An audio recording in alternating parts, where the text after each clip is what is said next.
Well, good evening. Welcome to In the Blender with Brandon and Madeline Hyman. Yeah, the chair empty right now, but he on his way. He's a little behind.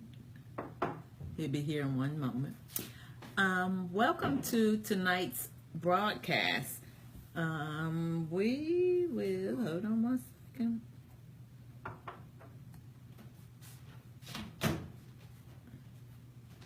Tonight we're going to be talking about It's Bigger Than You. Oh, here he is, y'all.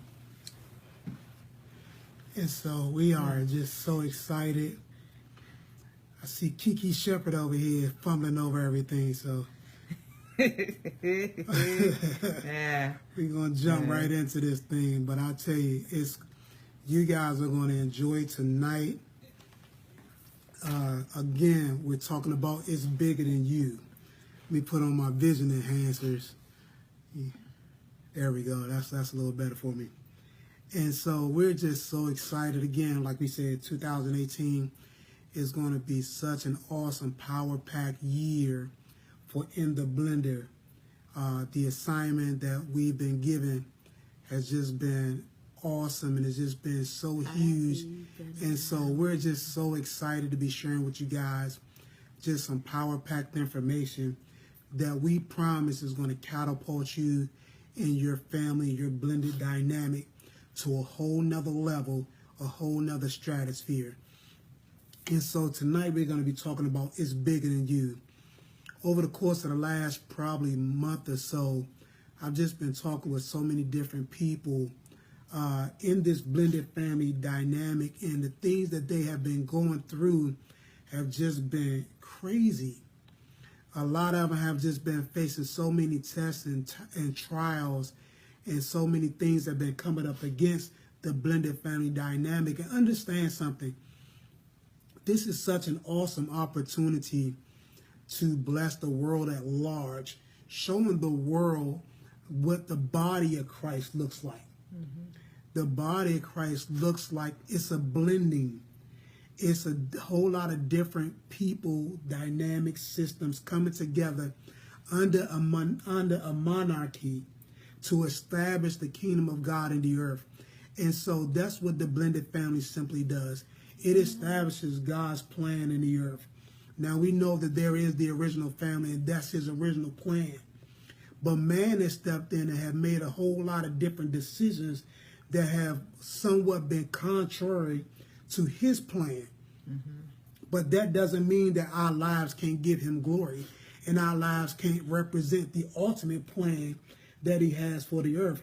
And that's that he loves everybody so much that he gave his only begotten son. And that's what we want to do within the blender. We want to show you the love of God through bringing in different systems, through bringing in our system, and showing you how the love of God will circumference and cover everything that we've gone through and we shall go through, to show you a successful family set in the earth.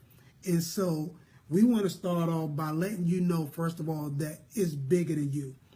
And so with that being bigger than you, sweetheart, let's give the statistics for tonight. Most children are doing reasonably well within 2 years of their parents' divorce. Okay. About 25% of youth from divorced families have serious social or emotional problems. 10% from intact families do. Got you. Young women do better than young men, often becoming more competent than if they had stayed in unhappy family situations, and some thrive. And that's the blended family dynamic. Let me see that one more time. It says most children are doing reasonably well within 2 years of their parents' divorce. And that's coming into the blended family. So when you restore that quickly for children, they tend to do a little better. And they tend to do quickly than if you never got remarried or you never started a blended family at all. And so that's important to understand. About 25% of youth from divorced families have serious social or emotional problems. And this is big, and that's why what we do is so important, because we put a curve to that. We stop that. We block that. And so a lot of the emotional and the social issues that children have, when you come into this blended family dynamic, you understand that there's a responsibility to show them the right things, to show them the love of God, to show them the concerns, to show them the warmth. Because those are the things that they're battling. That's why their social skills are bad. That's why their emotional skills are bad, because they've already been let down or somewhat disappointed by what they're dealing with. And then for you not to understand that, and you don't minister to that, you don't show them what it really should look like, then you're adding to that problem instead of subtracting from it. And then it says young women do better than young men. And that's so true. Often becoming more competent than if they had stayed in an unhappy family situation. You know what I'm saying? And that's what makes them thrive. And so we dropped these statistics for you guys so you can have something to look at, so you can have something to gauge your family dynamic off of and understand what you need to do in order to get out of that dynamic, contrary to what the statistics say. Because the statistics that we want to start are successful, are marvelous, are wonderful. It's something that people want to strive to be a part of.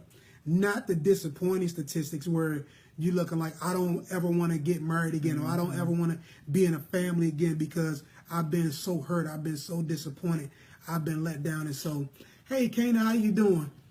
Yeah, so we're just so excited. But tonight we're going to talk about it's bigger than you. And so this is huge, man, because like I started off talking about, there's so many people in the blended family that are going through. And let me tell you something, you can't give up. You can't, I don't care how bad things seem. I don't care how rough things look. You can't give up. There's somebody depending upon you to be successful. There's somebody depending upon you to be victorious in this lifestyle. And so it's imperative that you understand that you already have the victory. I don't care what we go through as a family. I don't care what we go through as a couple. I already understand that we are victorious. I already understand that we have the victory. And so regardless of what things look like, I have to look beyond that. That's not saying I don't get frustrated. That's not saying I don't get upset. That's not saying I don't get angry. But when I already know the end, then that passes quickly. Right. Because I'm reminded that I win. It's like being in a fight and it's already been told to you you're going to win. So it don't matter, not that it doesn't matter, but you're not as mad to the fact that a good punch got in. Right. Because that punch hurt. That punch can bruise, that punch can leave scars. So that does bother you. But at the end of the day, when I know I'm going to whip that tail, right, it don't matter because I win. And so that's the way you have to address and attack the blended family dynamic, knowing that in the end, I win. I'm already victorious. Right. And so we're going to jump right into this thing, man, because I am so excited. The first thing to understand is people are dependent upon you. And that's what I just talked about. Yep. People are dependent upon you to have what? A successful blended family. Whether you know it or not, you are responsible for someone's success or failure. Stop right there. Whether you know it or not, you're responsible. Let me say it again. We know they have a responsibility, but you're responsible. Yep. Too many times, it's like I remember back in the 80s, I want to say 80s. Yeah, back in the 80s, Charles Barkley used to always say, I'm not a role model. Then walk away from basketball. If you don't want to take what comes along with you being a pro athlete, if you don't want to take what goes along with you making millions of dollars, if you don't want to take what goes along with those things, then don't do it. And that's the same thing with this blended. There's a lot of things that come with this blended family dynamic that we understand, and because we understand it, guess what? We have to walk in victory. Right. Because we know that people's victory lies in our hand. There's some people that don't know how to fight, and they only learn how to fight through and by watching what you do. Yep. It's like growing up in the hood. It was some things that I learned when it came to fighting that I didn't know starting off, but I watched guys that was good with their hands. And that's why I was good with my hands, because I watched those guys that was good, and I just learned how to bob and weave, and I learned how to throw jabs and uppercuts and hooks and all those different things. So when it was time for me to fight, I ain't have a problem. I got a clean record. Ask somebody. And so, watch this. But I understand that. And that's the same way I attack this blended family dynamic. There may have been some punches that have been thrown. There may have been some things that have come our way that for most people it would have knocked them out. It would have set them back. It would have destroyed them. But because I learned how to fight early on, because I knew how to throw my hands, even when sometimes you seem like you dazed, right, I realized that, guess what? If I walk away from this, if I give up on this, then there are countless number of people that have been dependent upon me to be victorious. They're now going to lose out. Why? Because the example that's been set before them is no longer there. So whether you know it or not, you are responsible for someone's success or their failure. Keep going, sweetie. You make the decisions. More is caught than taught. More is caught than taught. There's some, like I said, I watch how people handle themselves. Even though they weren't directly teaching me, they were directly teaching me. Because I was paying attention to what they were doing. Understand this. There are people that are paying attention to what you're doing. They're paying attention to how you're doing it. And they're going to mimic what it is you're doing. Right. Whether you like it or not, whether you know it or not. There are people that are paying close attention to you because they don't know. They don't know you don't know how to fight. They don't know you don't know certain things, but they're watching you. And they're ultimately patterning themselves after what they're seeing you do. And if they see you walk away, then guess what you're teaching them? You're teaching them it's okay to walk away. If they see you throwing the towel, guess what you're teaching them? You're teaching them to throw in the towel. There are so many people that, not so many people, there are some people that I have now surrounded myself with because they possess what I want. I love the way they interact with each other. I love the way they talk to each other. I love the way I see them treat each other. And guess what I do? I watch that. Now, when I want to act a fool, when I want to get out of line, when I want to do something contrary to what I see that is good, I'm reminded of what I've seen that is good. And so it keeps me from doing those things that my flesh want to do. So understand this. More is caught than taught. What's the next one, sweetie? I was trying to read. What's the next one, sweetie? Speak to your storm or mountain, and it shall obey your words. Everything has ears and will do according to what you say. Most people are trained to run away from their storms instead of speaking to them. So speak to your storm or mountain. It shall obey your words. Everything has ears and will do according to what you say.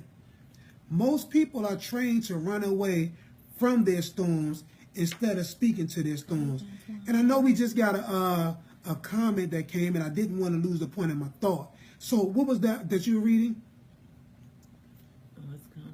Said that's good. You all caught that.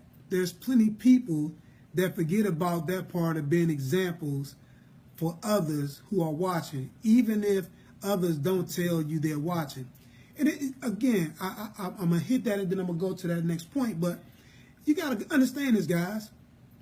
There are plenty of people that are watching you. Let me tell you something. It's so awesome 20 years later to get the responses that we've been getting from people that didn't even know we were going to make it this far. People that had no idea that we were going to be standing in the position we're standing in 20 years later. Some thought we were going to be 20 days. Some thought it was going to be 20 weeks. Some thought it may have been 20 months. But here we are now 20 years later. Watch this. It's an awesome thing when even my dad just chimed in.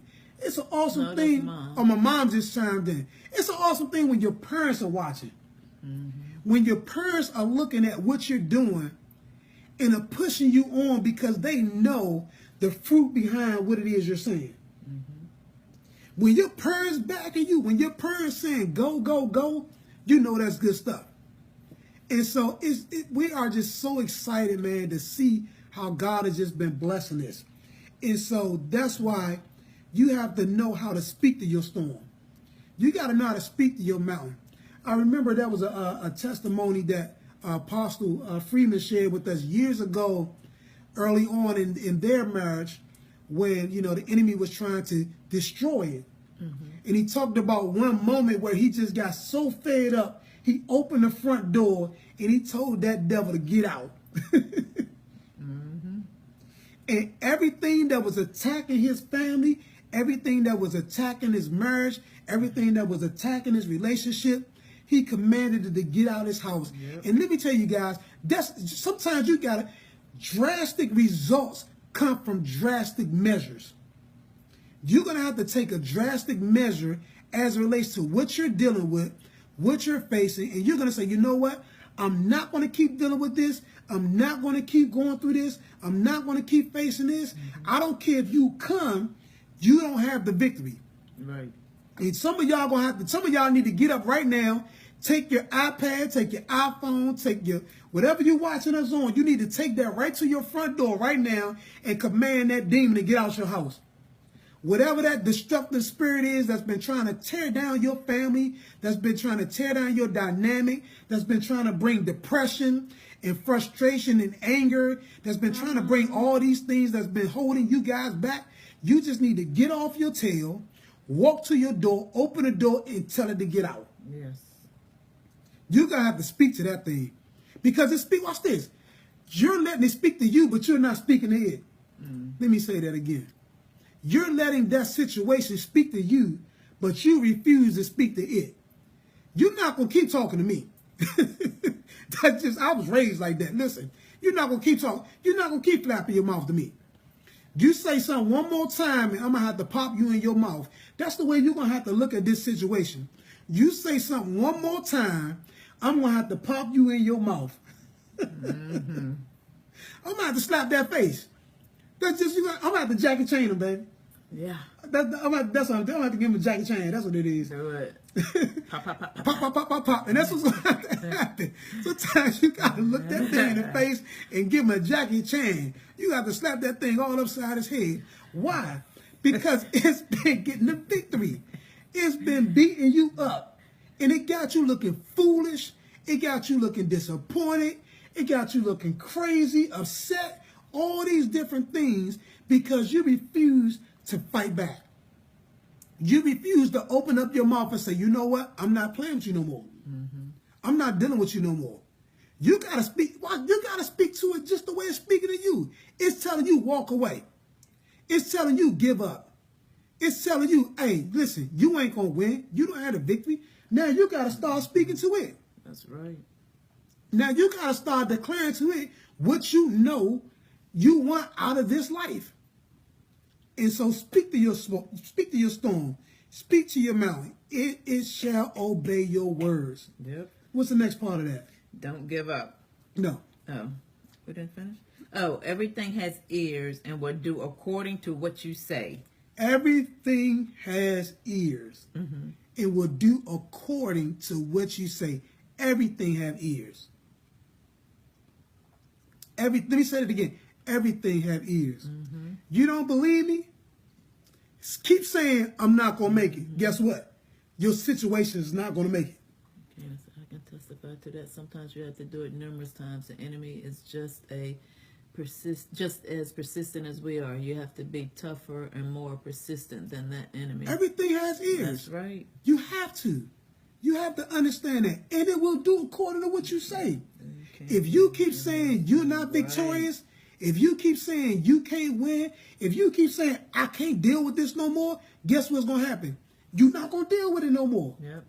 If you keep saying you get on my nerves, I can't stand you, I hate this, I wish I would have never, I wish I would have listened to. If you keep saying all those things, guess what?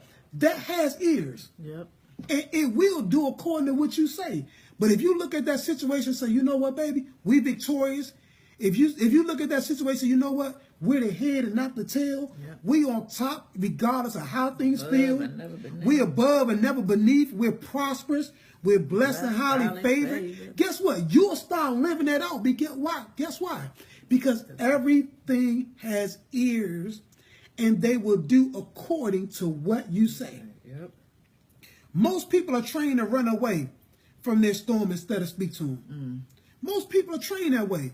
Most people are trained. That's why you got some guys that say, you know what, I'm just not going to have this fight. Why not? I'm fighting for everything that's mine. Everything I'm supposed to have, everything that I want, I'm fighting for it. I'm going to fight for it. Why? Because it's mine. I only determine me having it or not having it. Not my circumstances, not my situations.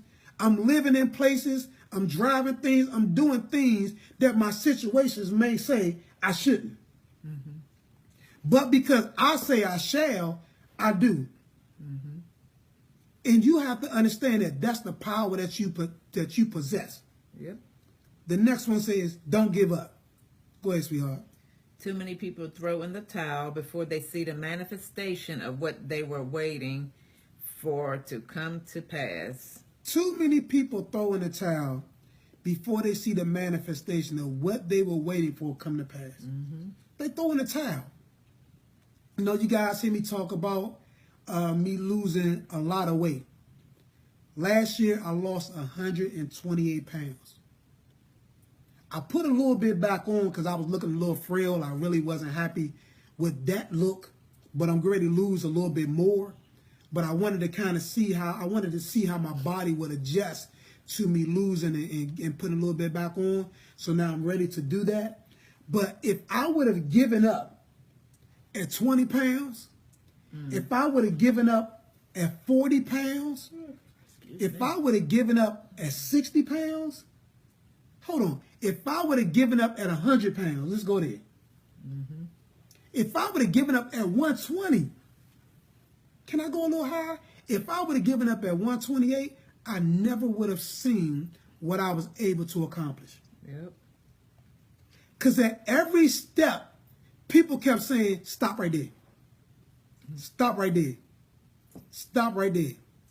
And let me tell you something. In every step that you're going through, there's some people that's behind you talking about, stop right there.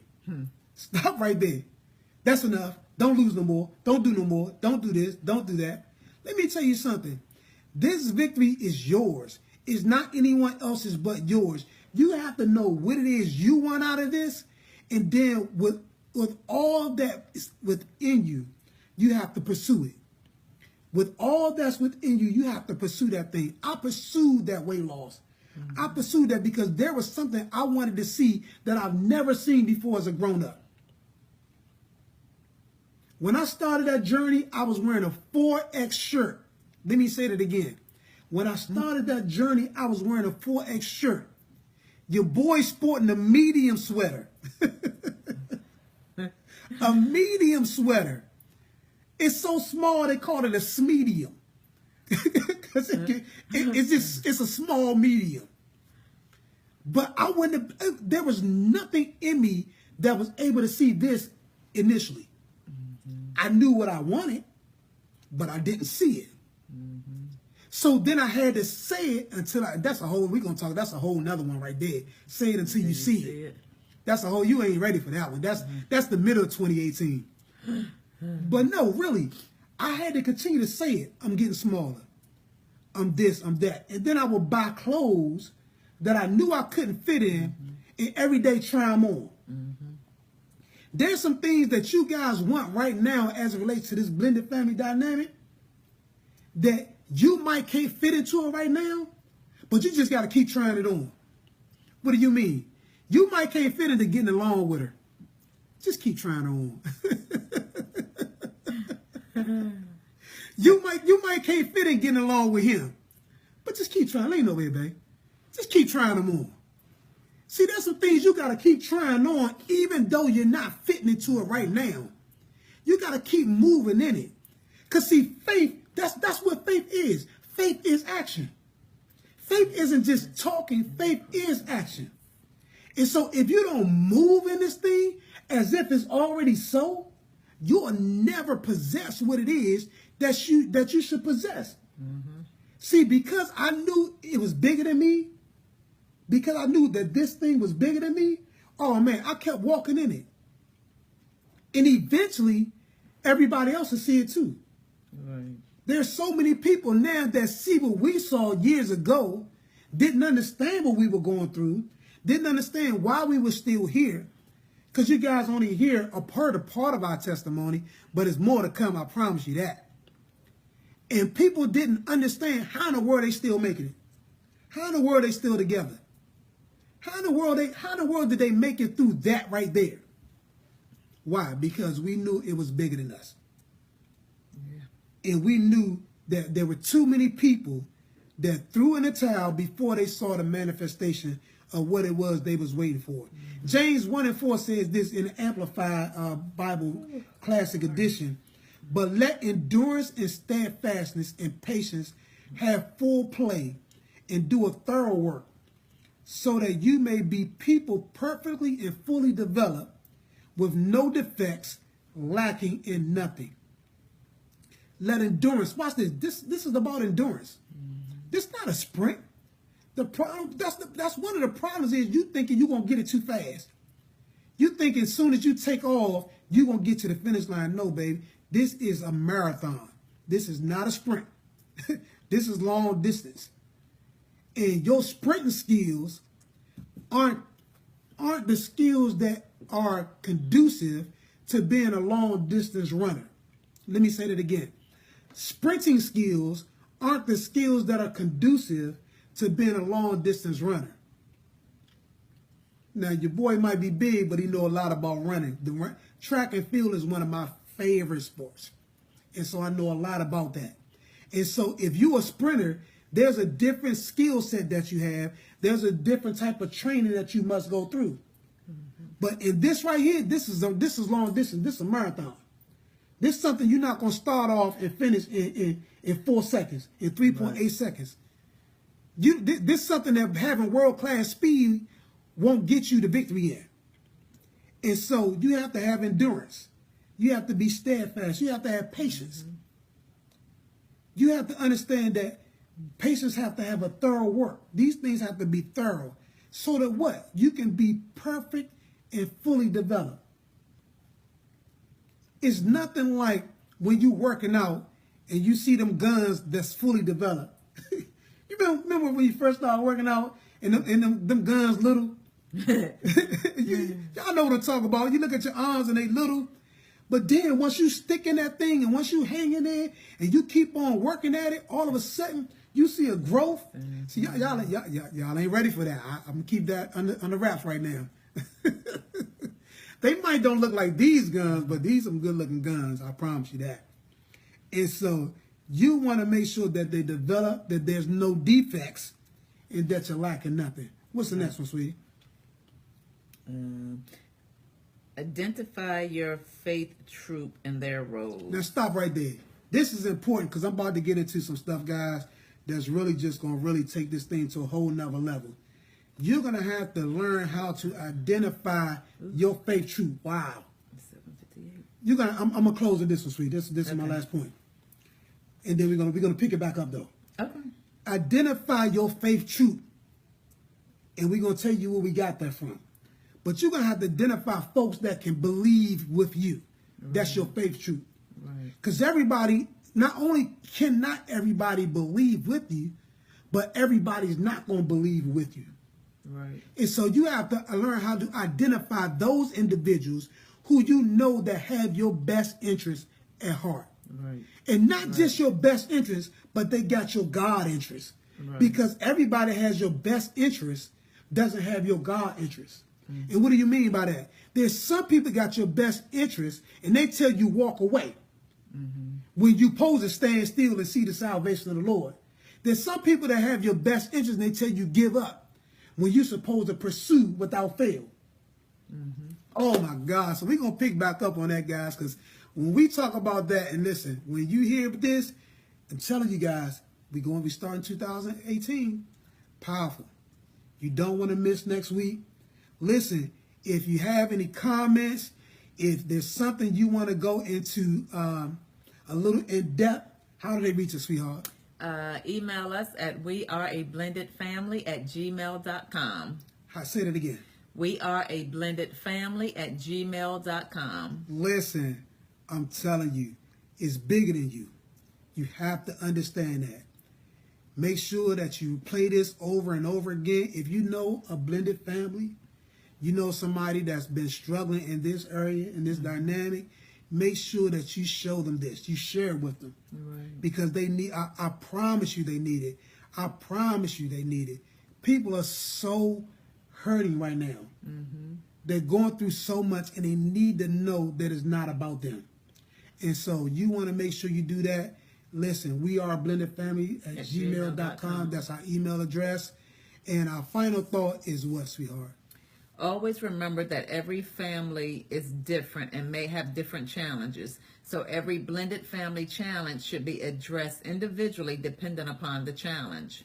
The personalities are different. So you want to use measures that work for you. One of the main things you should do is always keep the lines of communication open in the blended family. Parents should always show unity in front of the children, even if they don't agree. Showing that you are unified diffuses the enemy's attacks in the blended family. Lastly, but not least, you want to always demonstrate patience. Having patience to work through the difficult challenges in the blended family will bring about a happy blended family. And remember, you became a blended family because you chose to. Now choose to be successful. Until next week, love y'all. Same bad time, same bad station. We love you guys. Bye-bye.